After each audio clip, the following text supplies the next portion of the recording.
मराठीमध्ये असं आहे, पहिले काय येणार सब्जेक्ट, त्याच्यानंतर काय येणार ऑब्जेक्ट. पहिले काय आला सब्जेक्ट, नंतर काय आला ऑब्जेक्ट, त्याच्यानंतर काय आला वर्ब. वर्ब म्हणजे क्रियापद. सब्जेक्ट म्हणजे कर्ता, ऑब्जेक्ट म्हणजे कर्म आणि वर्ब म्हणजे क्रियापद. परंतु इंग्रजीमध्ये थोडासा वेगळा आहे. सब्जेक्ट ऍज इट इज म्हणजे कर्ता आपल्या जागेवर राहणार, त्याच्यानंतर जे ऑब्जेक्ट आहे ते आपली जागा बदलणार म्हणजे शेवटी जाणार, आणि मेन वर्ब आहे ते मधात येणार. मधात म्हणजे कुठं सब्जेक्टच्या नंतर. तर आय ईट अ मँगो, मी आंबा खातो. आता इथे काय तो आंबा खातो, स्वतःसाठी काय लावतो आपण आय. मुलगा असला थर्ड पर्सन आहे तर काय लावतो आपण ही. काय लावतो ही. मुलगी असली तर काय लावतो शी. आता पहा तो आंबा खातो.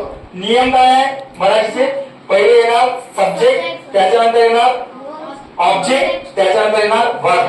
परंतु इंग्रजीमध्ये पहिले सब्जेक्ट, त्याला लागून वर्ब, त्याच्यानंतर ऑब्जेक्ट. तर पहा सब्जेक्ट काय तोसा ही. आता खातो म्हणजे काय इट्स, आणि ऑब्जेक्ट काय आंबा मँगो, ही इट्स मँगो. ठीक आहे. त्याच्यानंतर पहा आम्ही आंबे खातो.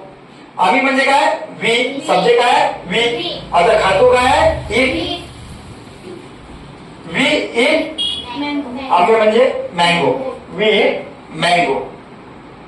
एवढं सोपं आहे, समजलं. आता